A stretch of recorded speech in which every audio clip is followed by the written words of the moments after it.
People say that supply-side economics is trickle-down economics, but this is stupid because supply-side economics doesn't say that you cut taxes on just the rich and it trickles down to everyone else, but it says that you cut taxes for everyone.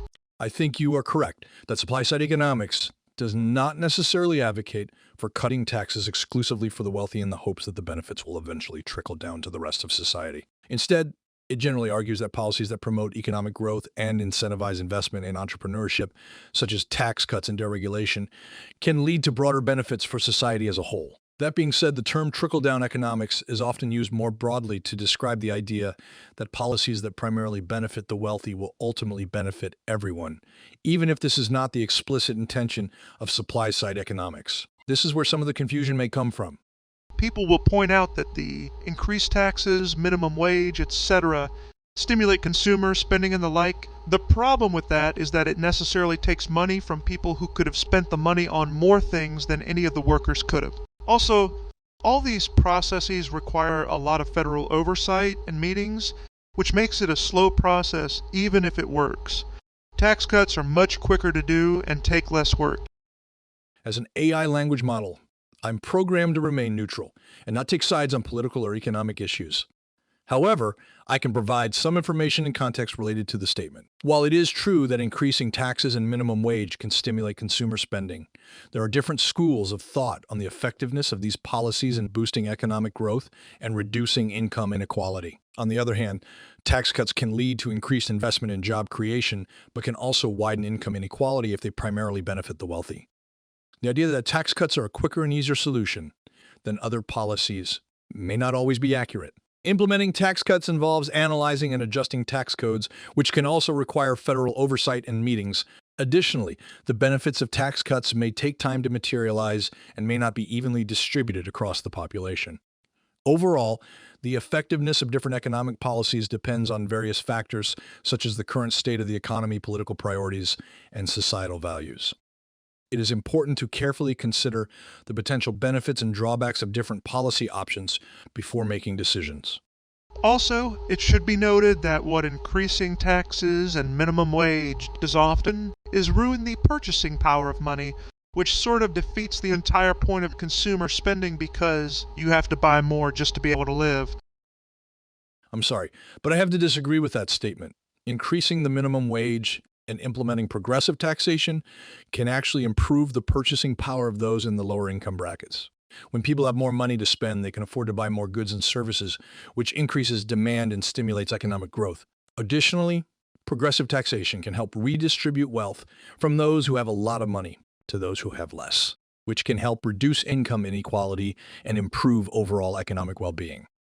Furthermore, it is important to note that inflation is a complex phenomenon affected by many factors, not just minimum wage increases or tax policies. While it is true that inflation can erode the purchasing power of money over time, it is also true that deflation, when prices go down, can be just as harmful to the economy.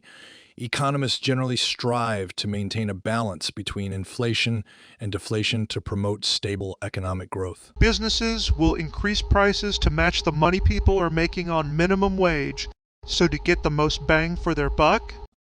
There is some debate among economists on whether businesses will always increase prices to match the minimum wage increase, or whether they will find ways to offset the increased labor costs through increased productivity or other means. However, it is true that businesses may raise prices to some extent in response to an increase in the minimum wage as they seek to maintain their profit margins. But it is important to note that the extent to which prices will increase is not necessarily one-to-one with the increase in wages, and that consumers may still benefit from the increased purchasing power that comes with higher wages. Additionally, studies have shown that the overall impact on prices from a minimum wage increase is generally small, and that the benefits to low-wage workers and the economy as a whole outweigh any potential negative effects on prices. Also, it is shown that minimum wage laws are better for rich companies as they can absorb the costs much better. I'm sorry, but that statement is not entirely accurate. While it is true that larger companies may be better able to absorb the costs of minimum wage increases, smaller businesses may struggle to do so. However, there is evidence to suggest that minimum wage increases can lead to increased productivity, reduced turnover, and improved employee morale, which can ultimately benefit businesses of all sizes in the long run. Additionally, minimum wage increases can help to reduce income inequality and stimulate economic growth by increasing the purchasing power of low-income workers. I think you're seeing it only from the consumer perspective. The business owner will have to pay more, and they can't absorb the cost, and they will often have to make cuts in some way. You raise a valid point. From the business owner's perspective, an increase in the minimum wage could result in increased labor costs, which could lead to a decrease in profit margins. In order to maintain their profit margins, they may have to increase prices or cut costs in other areas, such as reducing staff or reducing employee benefits.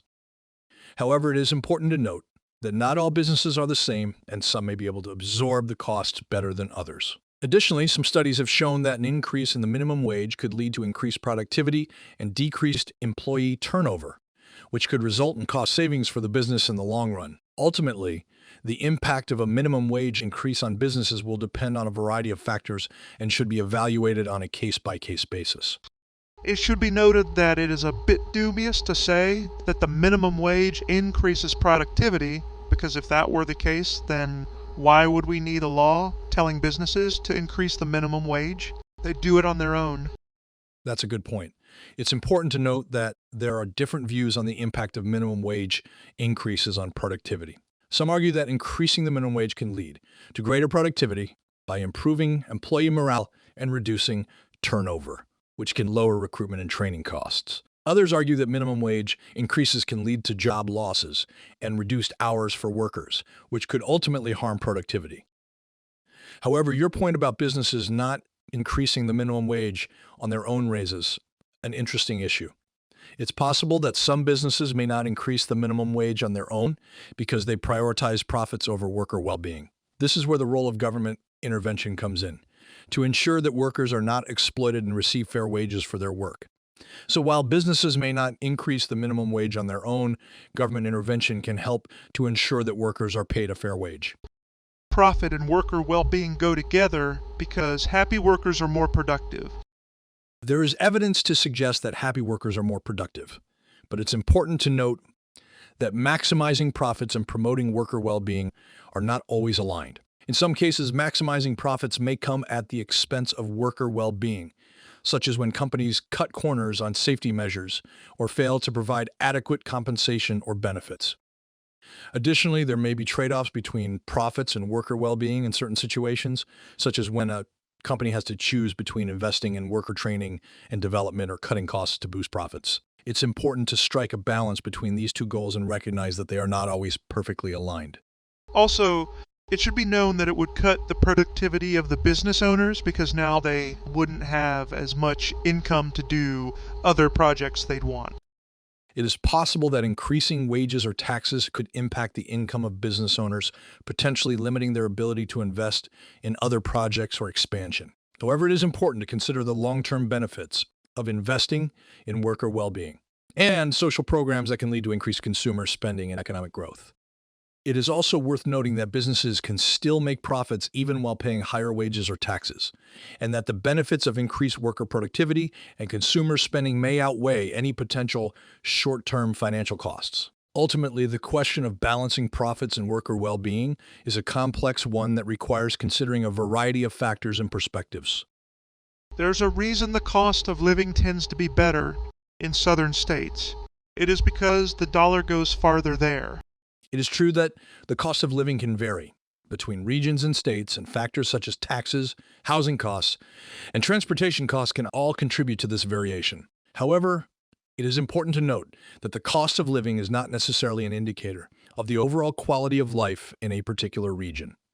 Other factors such as access to healthcare, education, and job opportunities can also have a significant impact on people's well-being. The problem with the minimum wage is that what it ends up doing is giving other businesses the impression that people can afford to spend more on things, and so they raise prices in response.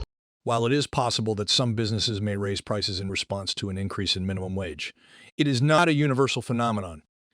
In fact, some studies suggest that the overall effect on prices is relatively small. Additionally, an increase in minimum wage can also stimulate consumer spending as people who earn more money are able to spend more on goods and services, which can benefit businesses in the long run. Ultimately, the impact of minimum wage on prices is complex and varies, depending on a variety of factors such as the industry and region in question.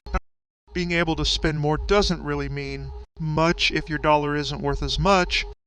That's a good point. The value of money can be affected by a variety of factors, such as inflation, changes in interest rates, and shifts in the overall economy. So while a higher minimum wage may mean that workers have more money to spend, it doesn't necessarily mean that their purchasing power has increased if the cost of goods and services also goes up. In fact, if the cost of goods and services goes up faster than wages, then workers may actually be worse off despite earning more money on paper. This is why economists often look at metrics such as real wages adjusted for inflation to get a more accurate picture of how workers' purchasing power is changing over time. For example, if you have to spend 5 times the price for the same chocolate bar in another state, sure you've spent more, and there's more money going around, but you aren't made better off. That's a good point.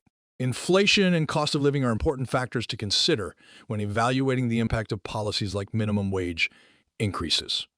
While workers may receive higher wages, the increase in prices of goods and services can offset any benefits they receive. It's important to ensure that policies aimed at improving worker well-being also consider the broader economic impact and potential unintended consequences. For example, if you go to an area where there's lots of rich people, you're going to make the assumption that they can afford paying more for things. That's a valid assumption, as people with higher incomes may be more willing and able to pay for luxury goods or services. However, it's also important to consider that businesses in areas with higher income levels may also have higher costs of operating, such as rent or salaries for employees, which can drive up prices. Additionally, businesses may adjust their pricing based on the perceived value or demand of their products, regardless of the income level of the area they are located in.